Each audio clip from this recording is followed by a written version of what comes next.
and she lives for me. Said she lives for motivation. Oh, motivation. She comes round and she goes down on me. And I'll make you smile like a drug for you. Do ever what you wanna do, coming over you. Keep on smiling what we go through. One stop to the rhythm that divides you. And I speak to you like the chorus to the verse. Drop another line like a coda with the curse. Coming like a freak show takes the stage. We give them the... All right, it's Friday, June 23rd, 2023, and you're listening to Jared and Mike Tell It Right podcast. I'm Mike, always live from the City of Champions. We got Jared here. How's it going, Jared? Right. The City of Champions with, what was it, Mike Alstott? How do you say it? Your brother's going to yell at me. Alstott. Rudy Rudiger. Yeah, Rudy Rudiger. All from Joliet. Mike Alstott's from Joliet? Apparently. Yeah, according to my brother. Interesting, man. Interesting. Yeah, Jared comes from the City of Champions, so. Yes. We saw this. It was plastered all over the side of, like, a billboard on a parking garage. It said City of Champions in Joliet. And I turned to Mike and I'm like, who the fuck are the champions from Joliet? Like, there's no, there's no like major sports team or anything like that. I'm like, the only thing that we're known for is a prison and the Blues Brothers, and like that's about it. The Joliet Jackhammers, right? Well, yeah. No, they're actually the Slammers. We found out last week or last time. The Joliet. I'm gonna buy the team and I'm gonna bring Pogs back. Hell yeah. Hopefully that happens one day. Yeah, so you can have the Pog Slammers. I'm going to get rid of all the prison bullshit, and it's just all going to be Pog Slammers as the mascot. Yeah. But everybody, you're probably hearing some extra voices in the background. Tonight, we have Gary and Mark Weissman of the band How Rude. They're Chicago's favorite 90s tribute band. Two brothers from my same hometown of Tinley Park, and I had the pleasure of knowing them in high school. We got Gary on the guitar and vocals, Mark on the bass and vocals. These cool cats are going to be rocking the 90s classics at the Tinley Park Ribfest here on Saturday, July 1st. It's going to be located in the south parking lot of the 80th Avenue train station in Tinley Park, Illinois. Their set will be starting at 2:30 and going on till about 4:30. But today we have the honor to chat with these guys, learn a little bit more about them and How Rude. So welcome. Thanks for coming on, guys. We appreciate it. Thanks for having us. What's up, guys? For having us, man. Yeah, we appreciate it. Yeah, no, anytime. So we're going to kick this off with an icebreaker question. All right, let's go. Black licorice. Thoughts? Do you eat it? Oh, man. Okay, so my thing about black licorice, I'm fine with it, but we grew up with, my grandpa was like obsessed with Twizzlers, right? Yeah. Okay. But like my grandpa loved the chocolate Twizzler. Yeah. So, Okay, like, interesting. For years, that's what I thought black licorice was, and I was like, you idiots don't like this? It's chocolate. Yeah. And then I found out that like there's a Jaeger flavored candy. Do you know about that? It's licorice. Yeah. I had no idea. I thought chocolate Twizzlers was black licorice for years. It depends on the source and it depends on my mood. So like I won't mess with Jaeger. I will take down a box of Good and Plenty though on the right day. Okay. Yeah. It's got to be the right day though, because it's not like right now I wouldn't touch it. Okay. Yeah, I was saying that it's like black licorice is like chewing on a Wolverine boot leather to me. Like the flavor, like when you're in like you walk down that shoe aisle and you're like, yep, that's black licorice, but no, it's shoe leather or like boot leather, like work boots. And I was just I can't do it. I think you really kind of have to be kind of psychotic to somewhat like that. It's like drinking, like I like black coffee. And like they say, like if you're a psychopath, you like bitter things like gin and tonics and stuff. But black licorice is like I just can't do it. It's like the one thing that I'm just Yeah, I don't know. I feel pretty much the same way. I mean, like I said, it's got to be the right mood strikes me, but I'm never going out buying black licorice in any facet. Like I just, for the most part, I'm not down. You're not personally going and obtaining it yourself. If it's around you're in the mood strikes, you might grab a piece, but it's not a fan favorite. I think I would eat some garbage candy before I actually went and purchased black licorice. Yes, yeah. Yeah. Would you eat circus peanuts over black licorice? Oh, hell yeah. Oh yeah, for sure. Oh, Yeah, yeah. Maybe. I don't know, man. Those are also equally garbage. I would, Well, yeah, those are. I would eat them terrible. till my stomach exploded. And then I'd be like, like I'm still 'em? not eating licorice. Yeah. I don't like them, but they're better Yeah. than licorice. Like Peeps, Yeah. though. Like circus peanuts Oh. and Peeps are very similar to me, and it's like I can't. I know where that goes. If I start eating them, I know what happens, dude. I'm be curled up on the couch like a baby, thinking I'm gonna throw up, and probably gonna throw up. Like I think Peeps are the only good thing about them is that you can just whip them at people and they stay their own form. dude. Oh yeah. Like, because that is the only good, their only saving Oh, yeah. grace is that they Throwing- stay in form. That is a trash article of food. Yeah. You're right though. The thing- Throwing Peeps at your little kids is a good time. Oh yeah. Good time. Yeah. Yeah. Beaming a 4-year-old with a Peep is great. That's great. It really is. Oh man. So I guess Good we'll icebreaker, get down to the. I like that one. Yeah, there you go. Now that we're talking, So, so Mike knows you guys pretty well. Obviously, growing up together, this and that, going to school, whatnot. But would you guys tell us a little bit of your background? Like, how did you guys start the band? All right. So I would say since like 2013, I've been trying to put together a 90s cover band because this is my favorite kind of music, like the nostalgia. I mean, I was a kid when all this stuff was coming out, and I remember hearing most of these songs on the radio for the first time and having like a very specific reaction to some of them. Some of them are still my favorite songs of all time. Third Eye Blind, Semi-Charmed Life, one of my favorite songs ever written by any band ever.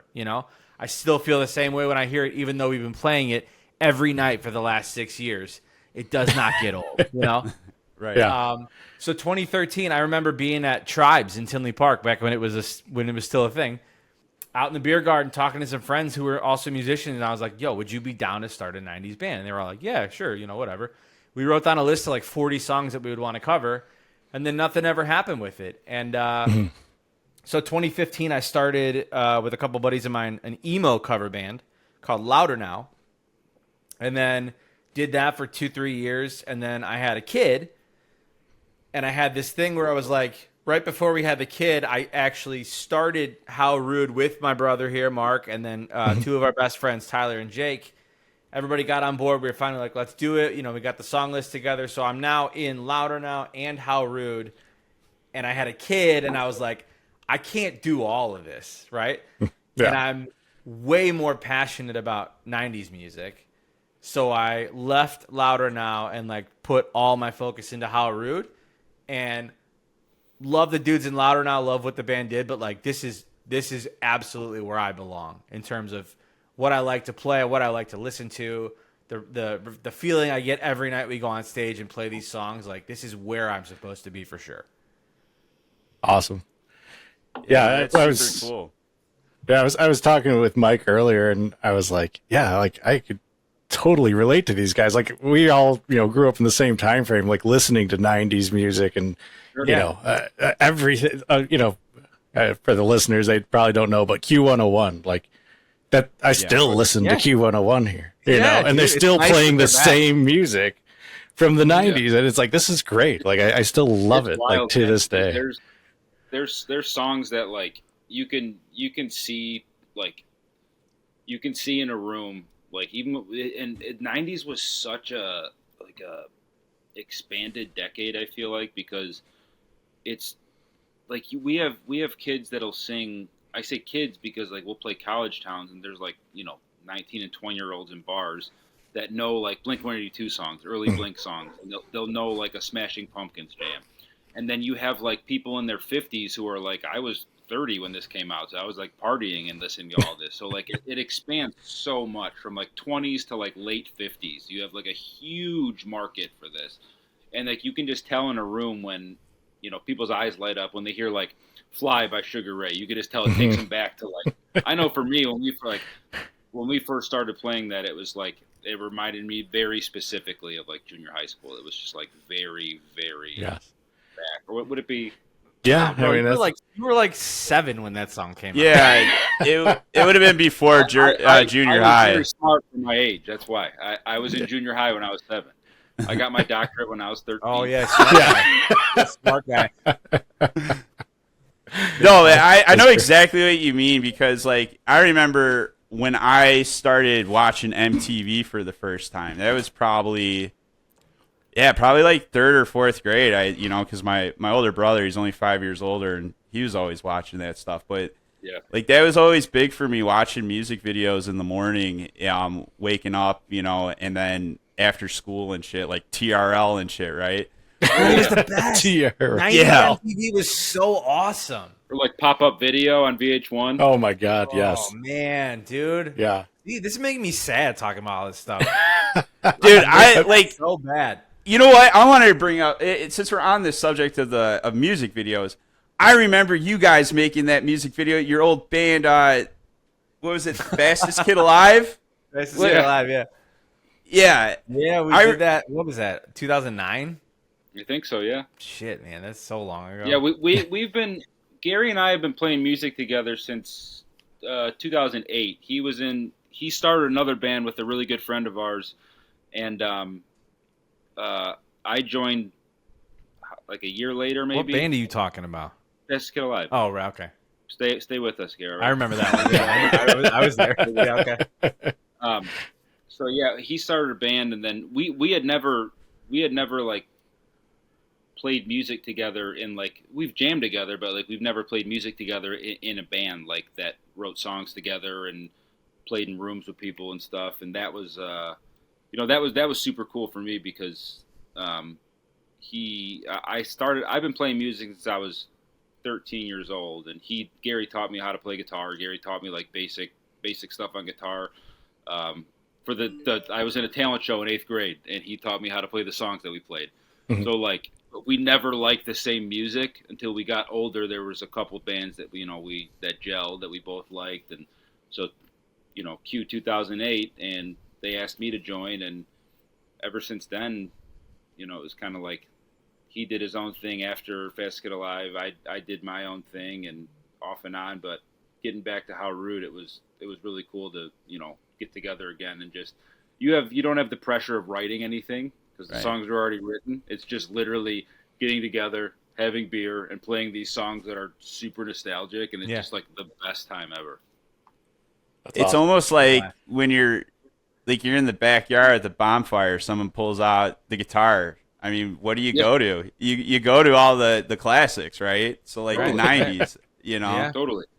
You're going to have someone playing Wonderwall. You're going to have somebody playing, you know what I mean? Like I remember, dude, one time I went to somebody's party in the woods. I didn't know this guy. I was like with a guy that was with a guy that knew the guy who was having the party. Party in the woods were awesome, dude, in the day. You still have your CDs or no? They had a band that was playing on a truck bed, like a semi-truck bed, like a full 53-foot, trailer bed. They had a drum kit up there and the whole rig and everything. And at some point, I watched them play like 2 or 3 songs, and I was like, "Can I come up?" And like, if anybody asked me, "Can I come up on stage and play a guitar?" I'd be like, "No, absolutely not. You can't." And these guys were like, "Yeah, dude, come on up." And I remember that they were like, "Do you know Santeria?" And I was like, "Figure it out." And we just played Santeria for this whole like wooded area full of people, and it was a blast like that. But it was funny to me that was the song because I was like, of course, Santeria is the song. I feel like it's Wonderwall or Santeria or like, Sweet Caroline or something like that. I just need to know. So growing up watching horror movies, nothing about that situation sketched you the hell out. Being on the woods. There's a broken down semi that dudes are set up playing music on. There's beer everywhere. Like, do you still have both your kidneys? Are you sure? I mean, I was stone cold sober that night, so I think I was relying on my reflexes to get me out of there. You didn't wake up in a tub of ice, with some stitches on your side. Very poor decision making in hindsight, Gary. Very poor. That's all right. Don't tell Mom. Good times. So why do you guys choose so I think you kind of said it earlier, but how do you choose your songs? Do you guys basically like? Are they the songs that you liked, or do you do some research and see like what actually resonates? Yes and no. I mean, a majority, I would say 90-something% of the stuff that we do, there's going to be songs that, you either didn't know that well or you didn't care for. Right. I'm going to give you a prime example. Going back to Sugar Ray, I hate playing Fly. I hate it so much. He does. He talks about it every show. He hates it. But that's a song that for us, it's very energetic. It brings people back to like the MTV days. Yeah. It makes sense to have in the set. So we try to base it off of what makes sense. Like I grew up on just garbage punk music, and there are songs that I would like to play, but it just wouldn't make sense. Like I would play the entire first Rancid album, and nobody would know what we were playing at all. They'd hate it. You get Ruby Soho and Time Bomb and stuff like that. You might get some people that are bobbing their heads, skanking But in the crowd. in terms of research, I mean, there's little stuff that we do. We'll go on Spotify and see like a band's top played song. You know what I mean? Like, if we want to cover a band, like let's say we wanted to cover Red Hot Chili Peppers, first thing we do is probably check Spotify to see like, oh well, this one has more traction than that one, and then it goes down to, I really want to cover this one. This one's a banger. You know what I mean? Like there's a little bit of both in it. Yeah, but like you said, I mean, there's definitely songs that we play where it's like, I don't want to play this, but I know that it's going to go over super well live, and that's that. I mean, ultimately, that's what it's about. Like you're hired to play songs that the people want to hear that are there, right? Yeah. It's not about me liking the song. Right. It just so happens that I do like most of the songs because I love 90s music, and it all brings me back to, I mean, every song we play, I can think about a certain time in my life where I was listening to the song or the first time I heard the song or whatever. So, like, I'm good. It's a lot of great nostalgia for me. But there are some songs that we play where I'm just like, I could definitely not cover this song right now and be totally fine. But people want to hear it, so it's like, all right, cool, let's just do it. Ultimately, like, it sounds so cliche, but like, when, like Gary said, like we're hired to do something. And like ultimately our job, it's as cliche and corny as this sounds, like ultimately our job is to bring you back. We want you to have those memories. We want you to get that feeling of like, oh my gosh, I remember like my first dance at high school to this, or I remember, you know what I mean? Like certain stuff like that. Our job and our goal is to bring you back to those, to have a good time, to like get nostalgic and everything. Mark, I love that you brought up like the old punk music and whatnot, because I was talking with Mike on it one day, and we were talking about like MXPX and NoFX and Mustard Plug and like all these old Magwagon, all these old bands that we used to just love listening to, and like you just realize that we were real young, junior high teenagers listening to this music, and it was just so terrible when you go and listen to it again, but it's so nostalgic too at the same time. And I would adamantly, Gary would listen to like intricate stuff, and I would be like, yeah, okay, whatever. And Gary's like, that's trash what you have on. And I'm like, yeah, no, it's good. No, you're just not punk enough to get it. Yeah. You wouldn't get it. It's not a phase, Mom. Oh, man. Dude, I still like. Mark and I are going to get MXPX tattoos at some point. Like, oh no shit, dude. I love MXPX. I still love NoFX. We both geek out about NoFX all the time. Like everything Mike does is like he's so good and so crass and crazy that you can't believe it. But it's like, of course Mike did this now. Like it's so fun. And like for as much as people like don't like NoFX for whatever reason, political stuff. Like I know a lot of people don't like when bands get too political with music, and I'm usually in that boat too. I don't really care for that, but like NoFX as a band, like musically, are so phenomenally talented. Oh yeah, and they don't get enough credit for that. It's crazy how good that band is. Like politics aside, that band is fantastic musically. It's wild. Yeah, actually, NoFX is probably one of my faves from back in the day. Like I still listen to their songs, and it just like warps you back though. Like you're just like fuck. Yeah. Like, but what do you guys listen to? Like, what do you guys like to listen to? What are you listening to like now, like lately? Yeah, I mean, like right now, definitely. I still listen to some of the old school punk rock and stuff like we were just talking about here. I get a lot into OAR.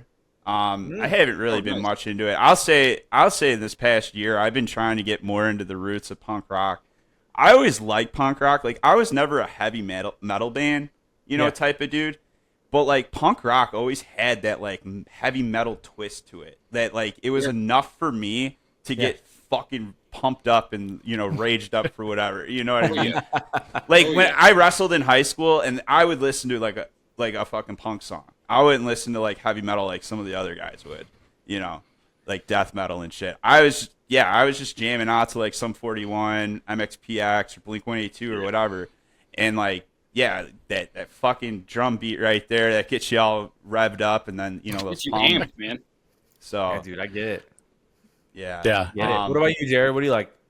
I mean, lately, as far as on actual band side, I mean, Blink-182 is still like, I don't know why. I just love So Blink-182. good, man. I just saw them a couple weeks ago in Chicago. Did you go to the show? See them? No, we I wanted was paying to. like $400 for a ticket to see Dude, them. so I when the first like when they announced the tour and the tickets went on sale, I was in Tennessee, and I remember going up to my wife and I was like, "Listen, I think we're gonna spend like $800 to go see Blink-182." Just so you know.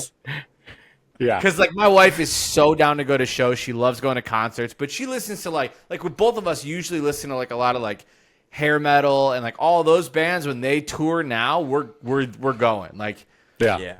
So we like that stuff a lot. But I was like, listen, I know it's like crazy money, but it's Blink and it's Blink with Tom, and we have to go. Yeah. So then when they announced the Sunday night show, I looked the next day and it was like $140 for a ticket. So I got those tickets that day. Shit. Which is still crazy for a concert ticket, but like Not bad. It's way better than Blink-182. $400.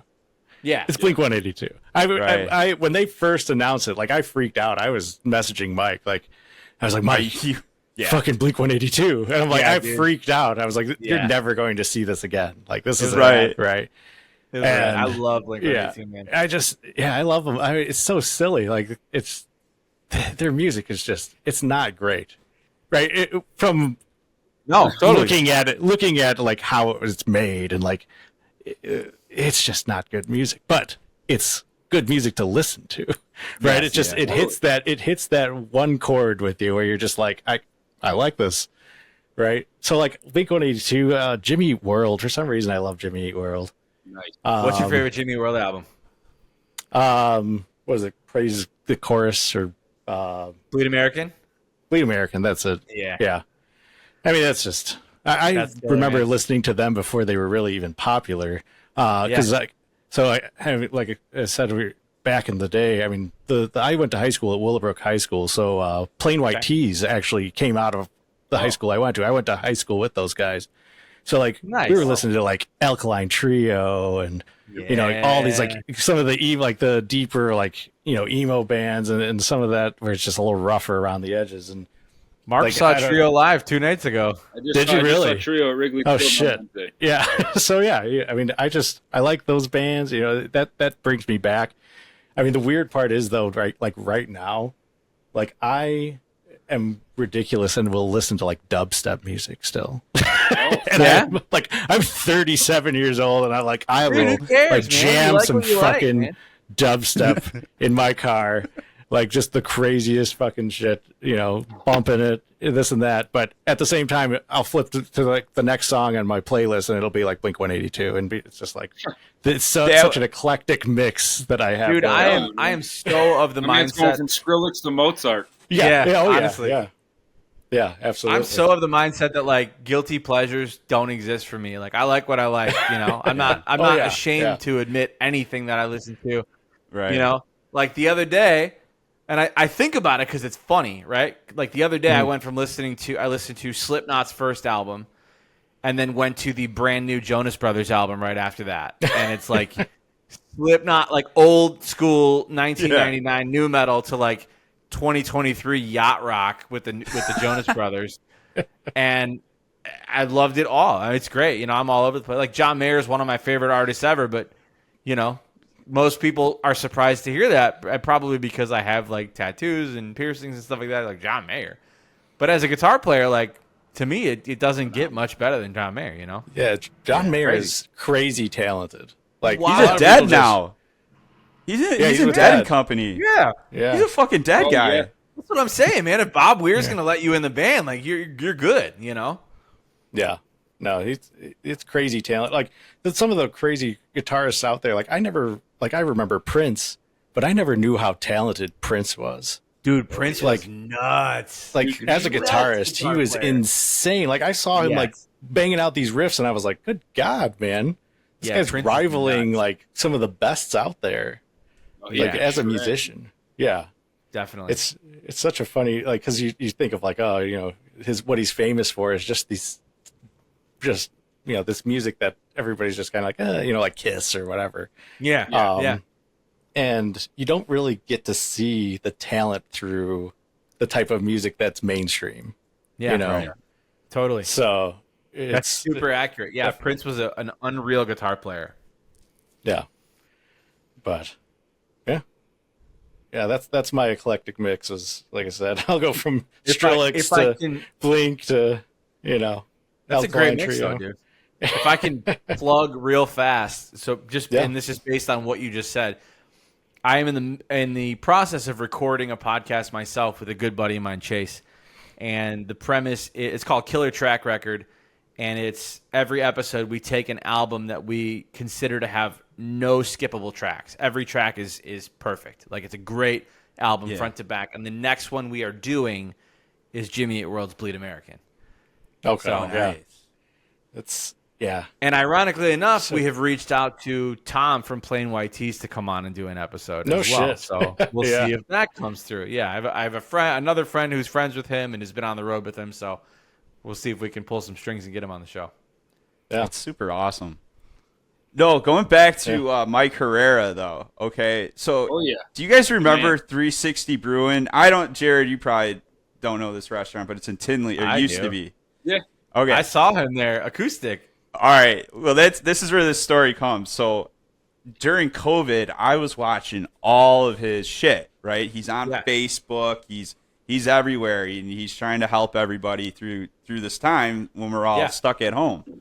So I was getting really into his shit, right? And then like I'm listening to like everything he keeps putting out, and then finally I find this YouTube, and he's like on a stairwell, and he starts. I forget what song he played. I think it's why can't I think of? It's like Today or Today's in my way. no, it's Today didn't have to be this way. so bad. Tomorrow is another day. Yeah, tomorrow's another day. Yeah. Yeah. So he's playing that, and he's got the stairwell, nice echo. It sounds awesome. And then he's like, "Hey guys, I'm gonna be at 350 Brewing next week," and I'm like, "Oh fuck," So whatever. I go up there, and I didn't go on that day, but I asked the guy. I'm like, "Hey, dude, did Mike Herrera play here like last week?" He's like, "Dude, that was 3 years ago." I was like, "Oh shit, I didn't look at the date on this." So I was like, all like, "Oh man, is he gonna play? Is he gonna play?" And then he's like, "Bro, that was like 3 years ago, man. I don't know where you've been." The show that you're talking about, though, I was at, and it was him, Mustard Plug, Flatfoot 56, and I think there was somebody. Oh, I can't remember, but Josh Caterer from Smoking Popes came out and did a song with him too. It was Yeah. rad. I was wasted. I tried talking to him. I was way too drunk. Bad news. Very embarrassing. But That's yeah, it was a awesome. great night. I miss that bar. I mean, the new bar's all right, but I love like when I found out there was a punk rock bar in Tinley Park. I was like, Yeah. Oh, yeah. fuck yeah, bro! I wanted to go there every weekend. 350 was a good time, man. It was. There's But- there's other good breweries though, and they're all like Yeah. friends. Like Hailstorm does cool stuff, and I haven't been to Flipside yet, which is where 350. Yeah, the new was. one. Yeah, it's Yeah, I haven't. still I haven't like been the to one there yet. guy, right? That used to own 350, and then he just kind of rebranded it because the other guys got out. I Something think like that. I think so. Yeah, I think he was connected somehow. Yeah, but I haven't had the chance to get over there yet. I've been wanting to because I'm sure it's very cool. Those guys are all super rad. Always very Dude, nice You guys are guys. talking about all these like breweries in Tinley, and I'm like, dude, how old am I that my favorite Tinley pub is the 4-seater bar in Ashford House? That's my favorite pub ever. That's Dude, a great bar. Oh my God, I got another funny story about that place. You ever remember the NATO summit that came to Chicago like years ago? Protesters and like the city was like getting all ready for protesters and shit. And Dude, was that the time somebody got stabbed or something? so there was a time, I mean, that's everybody. like every other day, but Man. I think there's people here getting stabbed every other day. No, around That's here. something got serious. You're on the right no, track. yeah. There was, I guess these like neo-Nazi, or no, the neo-Nazis were eating at the Ashford House, and like the people that hated the neo-Nazis, they came rushing in and just destroyed the place. I remember this. I totally remember this. Yeah. So my brother, dude. so like I'm coming. I actually came home from the city from the night. So it was a Saturday morning this happened. And I'm coming back to Tinley and I find out about this. I'm like, oh shit, But then like 2 days later, my brother's buddy called me. I just graduated college, and he's like, hey, you need some work? He's like, I got this carpet cleaning gig, and I got to go clean the Ashford House. I got an emergency job. I'm like, wait, you mean the place where the riot was just at? And he's like, oh, yeah. So, I mean, when I was there, the floor just looked dirty. I couldn't tell if there were blood stains in there or not, but I did see the security footage that the owner was showing us. We're just like, holy fuck. Like, people are just like totally throwing, that. Yeah. throwing fists and bows everywhere, ripping acoustical ceiling tile out of the wall and shit, flipping tables over. It was Those neo-Nazi haymakers. You got to watch out for those. Mike, yeah. were any of them using boomerangs? Fuck you, Jared. Mike has some theory that boomerangs are like some like elevated form of weapon that should still be used to this day. Oh hell yeah, dude! You guys got to Google. Yeah, you got to Google like Australian like fucking war boomerangs, dude. They're like these solid sticks, and you fucking throw them. They go like hundreds of feet, but they'll like take your fucking shins out, and like you'll be done. That's so nuts, man. One of the dudes from Suicide Squad uses a boomerang. I think it's Boomerang, isn't it? Yeah, and he does from die. Australia. He's from Australia. And he does die too. He does that. Exactly. Oh man, Because he's been using I didn't mean to poke any boomerangs. holes in your theory, Mike. I'm sorry. There's a lot of holes in it. I appreciate this.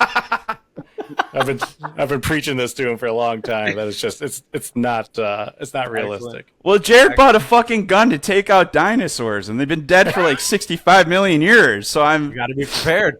You got to be prepared, man. Listen. I'll tell you, it works on dinosaurs because there's a dinosaur in my front yard, and I took it down perfectly fine. I don't know why it was carrying candy with it, but I took out the dinosaur. God, It was around Halloween, it's around Halloween. This is a note, Mark. We can never dress our kids as dinosaurs for Halloween around Jared's house. Well, just never hang out in the city of champions. I'll just tell you that. Yeah, right. Oh man. God. What was your guys' first concerts you've been to? Oh man, you're not even gonna know who it is, man. Yeah, I don't think you'll know, honestly. Really? So Mark and I grew up in a pretty conservative Baptist church. So we did a lot of like church concerts. So I would say technically the first concert I ever went to, it was actually at Tweeter Center down the street, but it was like Stephen Curtis Chapman, Michael W. Smith, and Amy Grant. Do any of those names mean anything to you? No. Amy Grant. Right. Okay. Amy Grant. Okay. Yeah. She had Maybe. some hits back in the day. Yeah. But the first show that I would consider my first show was Relient K, Supertones, Switchfoot, at Trinity College down Harlem. And Where was Relient K from? Were they local to Chicago, or are they? they're from Ohio. Oh, okay. They're Well, from Canton. Yeah. We're not going to talk about Ohio.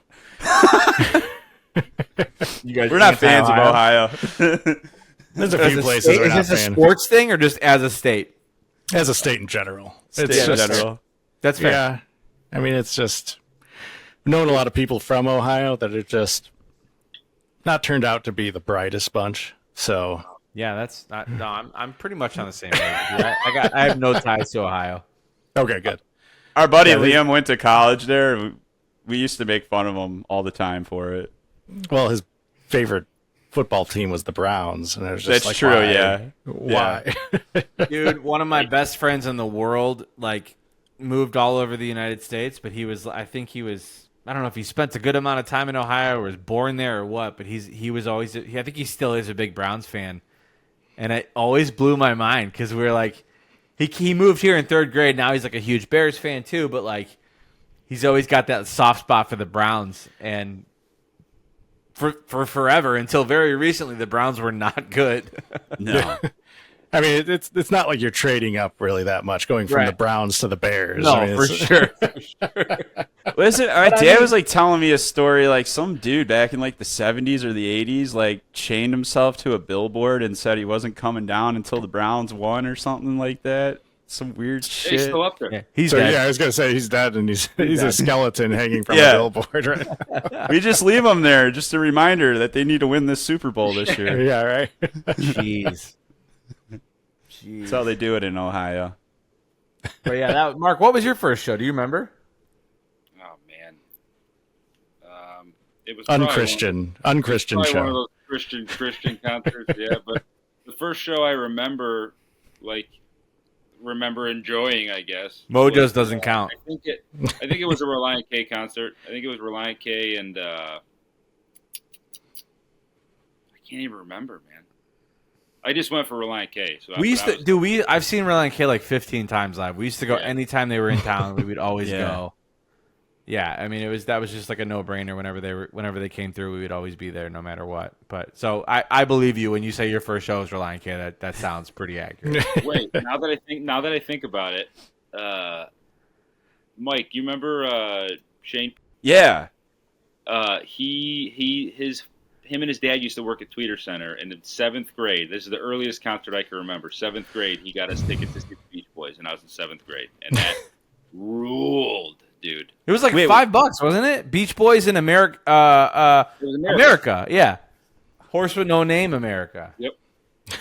Back in the day, man, when that place used to really, I felt like they used to have really good bands there at the, what do we call this place now? It's now it is officially the Credit Union 1 Amphitheater as of like a couple weeks ago.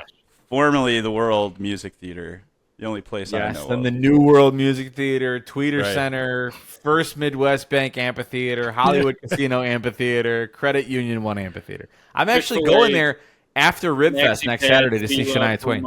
Really? You're going? Dude, I'm stoked. Oh, man. My wife said something.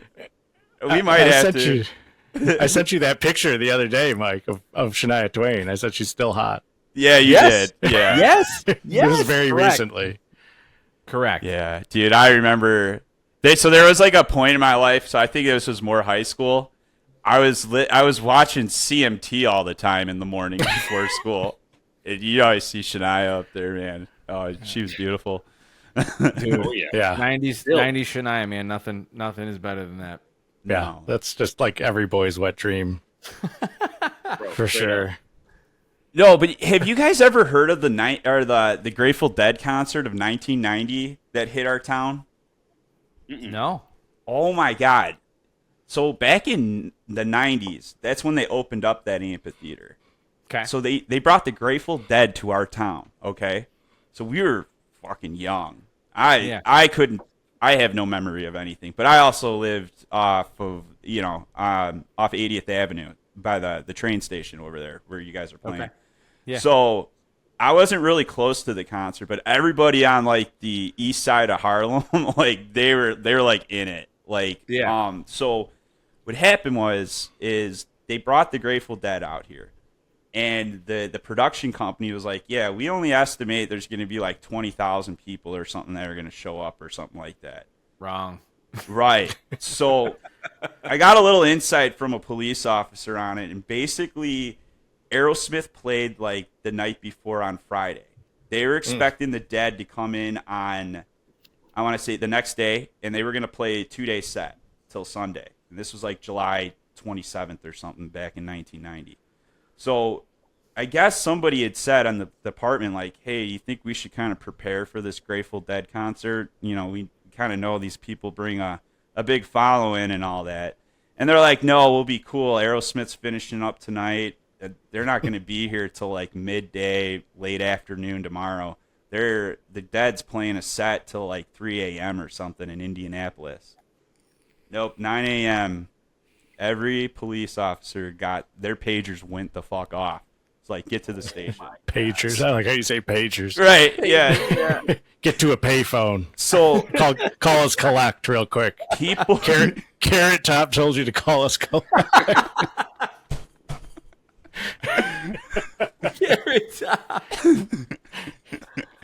But so what ended up happening is, basically all the Dead fans started showing up.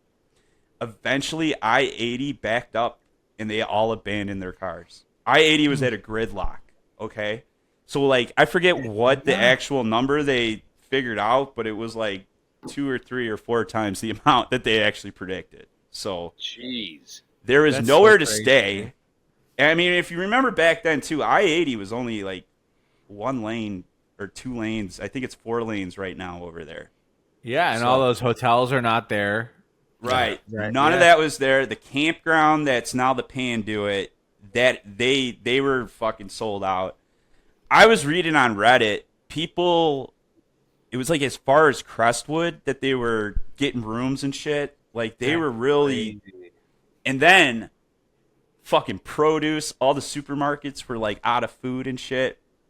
It was crazy. The police were just like, though, they basically were like, they were letting shit slide because they knew there were like it could be bigger problems if they just started beating the shit out of everybody, sort of deal.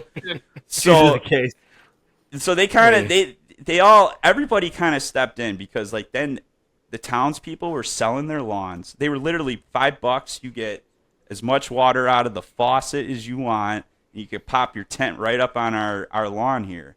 So there's a bunch of that going on. But my favorite, guys, is the hippies going into the car wash over there by Jewel where the Shell gas station. yeah. The hippies were literally going into that car wash across the street, not the one attached to the Shell, the one across the street. They were getting naked and going through the wash over there. Like this town for 2 days was like torn up when we were like practically either toddlers or babies, It was like when I found that out, I thought that was hilarious. But yeah, I mean, July 90, I was 3. I was 3 years old. I kind of want to do that at a car wash now, though. Yeah, I didn't know it was possible. I'm into that. I could try that. But that's what I'm saying. Like whipped by those things going around. You're just I don't walking. know. Yeah. Jared, don't kink shame me.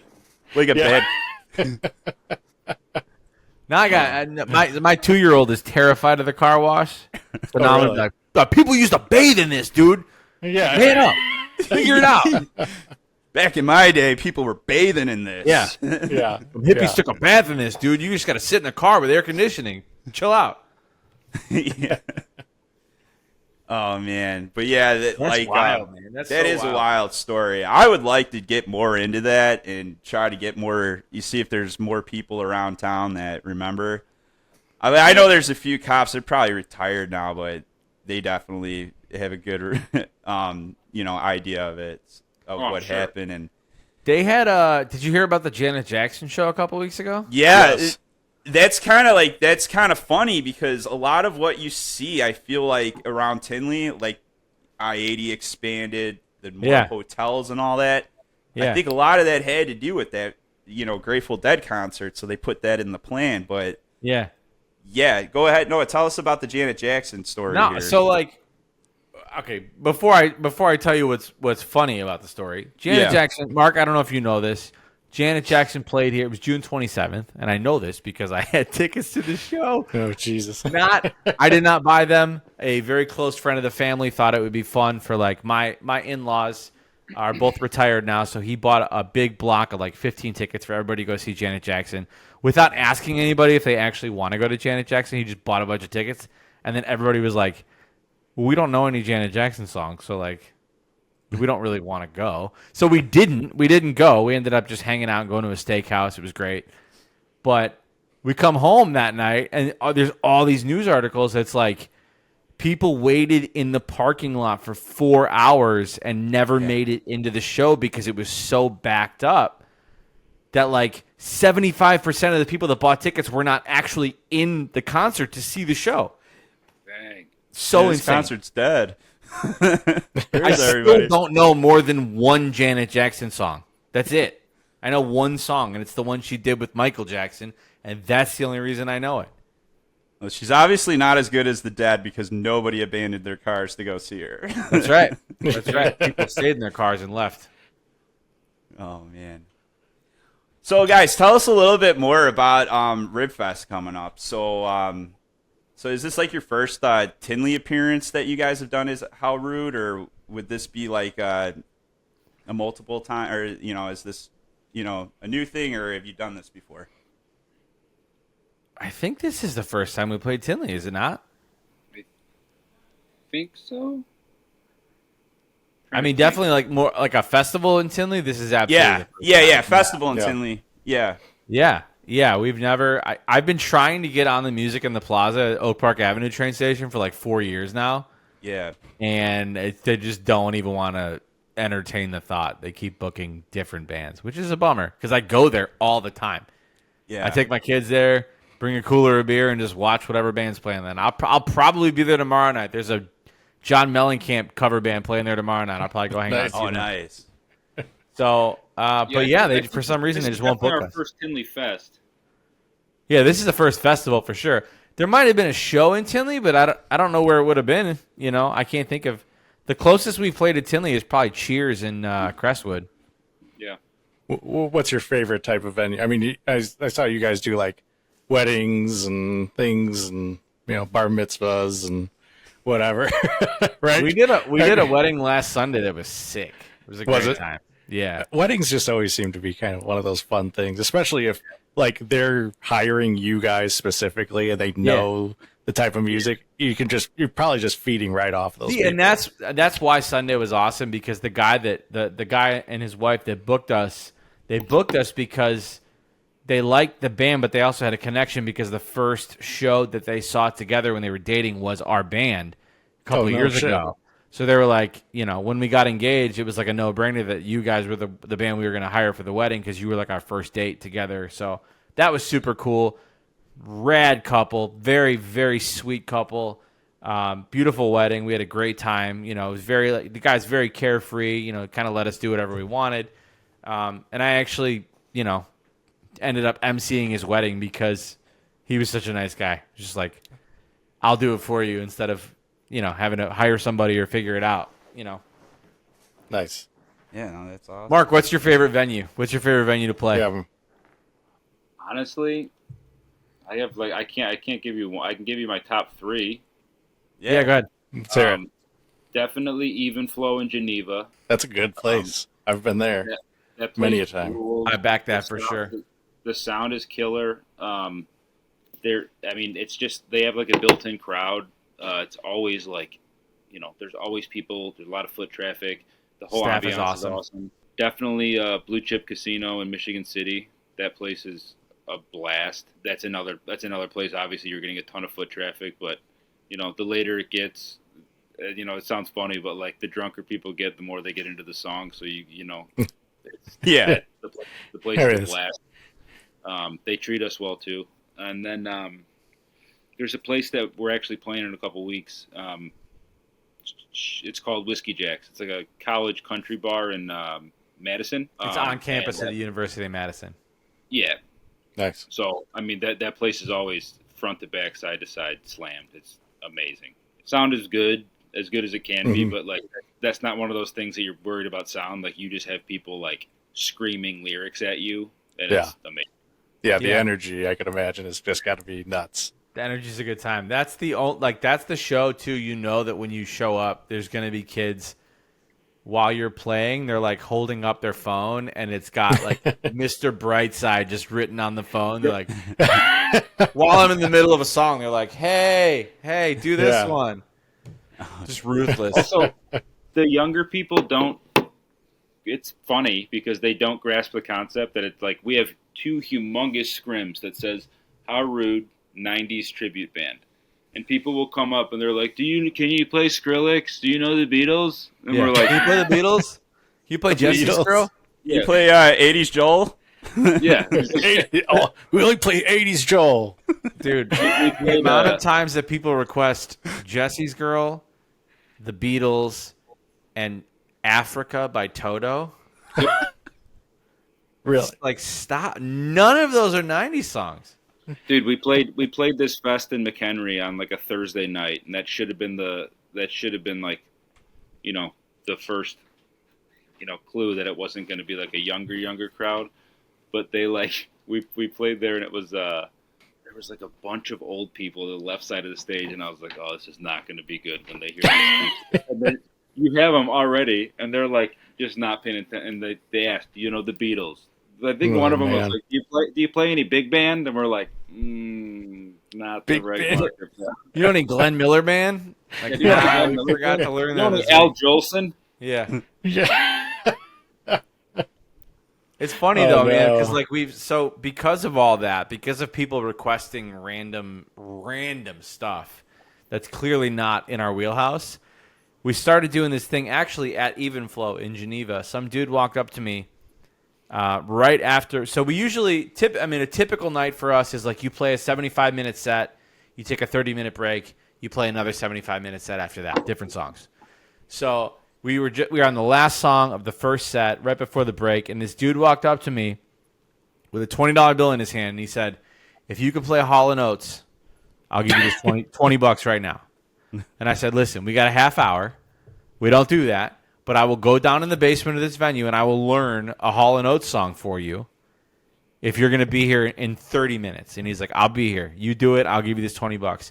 So I went downstairs, talked to my drummer, and I was like, we got 30 minutes to figure out how to play You Make My Dreams Come True by Hall & Oates. And we did it. We went up on stage. We did it. We got all the way through, I think, through the bridge of the song. And dude walked up to me while I was in the middle of the song. He put $20 on my guitar pedal, and he's like, thank you. And from that night on, we were like, from now on, we will at least attempt every song that gets requested at this show. So we've done Billy Joel, Piano Man. Like, what's the craziest thing we've done? Don't Stop Believin'. I can't sing that, man. You know? Yeah. There was some. We've done some weird stuff. Like, we actually added Friends in Low Places by Garth Brooks from someone requesting it one night and it going over so well that it was like, this is a 90s song. Let's just put it in the set, you know? Yeah. People could be like, play some Guns N' Roses. Yeah.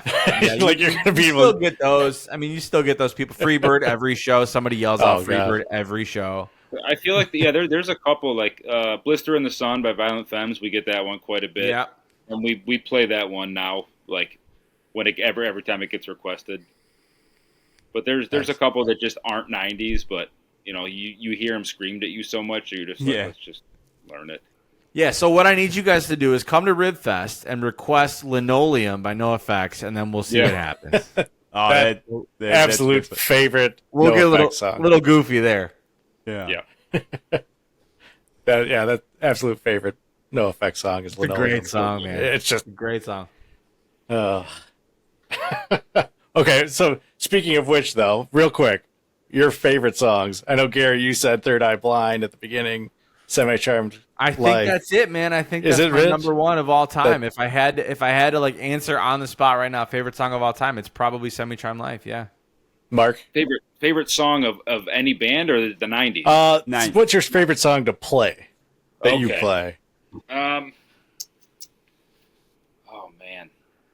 Favorite song to play. That's different. We'll do both. both. Come back. Yeah, we can do both. Gary, you go first. I mean, selfishly, my favorite songs to play are the ones that I have guitar solos in. Okay. So I really like playing Man in the Box, Alice in Chains. Okay, yeah. I actually hate playing Two Princes by Spin Doctors, but the guitar solo is awesome. I love Spin Doctor. It's a great song. It's a great song, but when you play it every Just- night for 5 years, man, that's the one that like Oh, yeah. kind of grates on my nerves a little bit, but like I'll never turn it off. It's on the radio. It's a Yeah. That is like quintessential 90s music. That is perfect.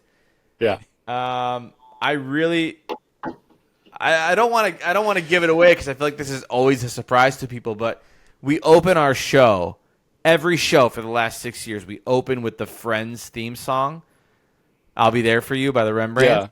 Yeah.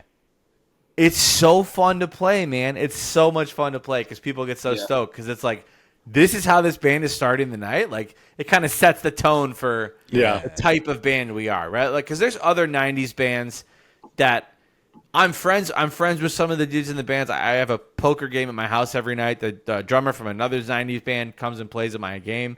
They do like party 90s and like hip hop, boy band, girl band, dance rock 90s, and they're good at what they do. But like that's not what we do. We're more of like the rock, alternative rock, pop rock, stuff like that. A lot of Third Eye Blind, Gin Blossom, Spin Doctors, but also like Rage Against the Machine and Metallica and Stone Temple Pilots and stuff like that. So mostly like Q101 and the mix together in the 90s. Yes. I would say a couple of my favorites to play. I can never pick one. I love playing "Say It Ain't So" by Weezer. It's a super fun bass line, and the song rules. There's a point in the set where Gary and I switch, and I just sing, and he plays bass, and we do Wonderwall by Oasis, and they're like one of my top 3 bands of all time. And I love that song. So those 2 are probably like the ones I really look forward to playing in the set. I like doing.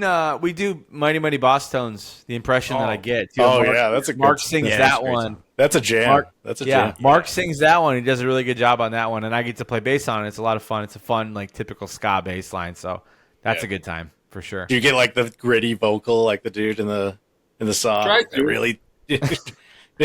Like he's like got you smoke cigars your entire life. Usually when we play it, I have a Cuban that I light before we play, and I keep in between every verse. Cuban's not going to do it. You got to suck on a muffler before we get on stage. Straight up. That's great. Hey guys, wild. Ready to sing, guys? Yeah. You have to close with that song because otherwise your voice is just shot after Absolutely. We only play once every 6 months.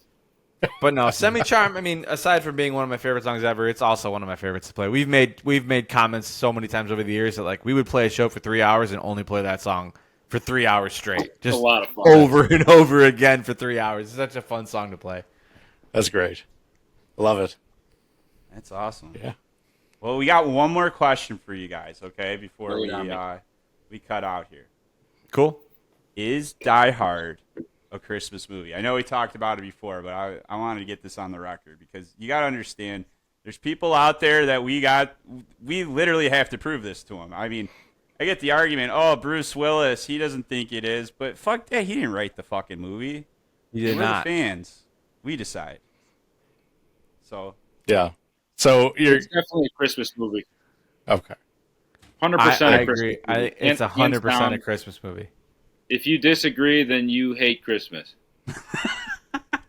There we go. I will only watch that movie around Christmas time because of how strongly I believe it is a Christmas movie. I mean, it is pretty often at Christmas time too. No, I mean it hits all the elements, man. I forget all the elements. We had this all listed out in one of our our first podcast actually. But like it hits like this level of nostalgia. I mean, like there's a Christmas miracle. The motherfucker saves his wife. And some other people. But Dude, it's such a good movie. I love that movie, man. I love that movie. Oh, all right, so this is awesome. At least we've got more people on board. Because, I'm fully on your side, man. That is a Christmas movie through and through. So, all right, everybody. That's all the time we have here tonight. But thank you again, Gary and Mark. We really do appreciate you from coming out here, taking the time to talk with us. I think we learned a lot about you guys. I think it's really fucking cool what you guys have been doing and whatnot. Thank you. But yeah, no, thank you for coming out here. We do appreciate it. So everyone knows that's listening, make sure to check out How Rude at the Ribfest here in Tinley Park. It's going to be in Tinley Park, Illinois, located at the 80th Avenue train station. If you don't know where it is, Google it. But it's right off 80th Avenue at, I think, some other streets. But yeah, make sure you check them out there. They'll be playing at 2:30 p.m. till 4:30 p.m. And yeah, it's going to be 90s classics for that whole time there. So make sure you get out there, grab a beer, grab some ribs, and check out How Rude. July 1st. Bring your kids too. There's a lot of fun stuff to do for kids. I know my kids will be there. Yep. And then also too, everybody, if you do want to check out How Rude, check out their website, www.howrudeband.com. There you can find all their upcoming shows, their social media links, even their song list. And even if you're looking to book your next party or event, all can be found right there. So Right on. Thank you guys so much for having us, man. Thanks for having thanks us. for coming on. It was it's a blast. anytime. Anytime. We appreciate it. Thanks to the subscribers. We greatly appreciate your support. First-time subscribers, make sure you hit that subscribe button so you can get the latest episodes of Jared and Mike Tell It Right. Also, check out our website, tellitrightpodcast.com. Leave us some comments. Otherwise, Jared, show Gary and Mark how we end this show. You can leave now and beat traffic, or you can stay here and beat your meat. The choice is yours.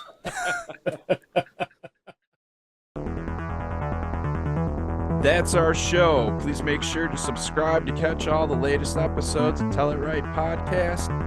Thank you, and we'll see you next time.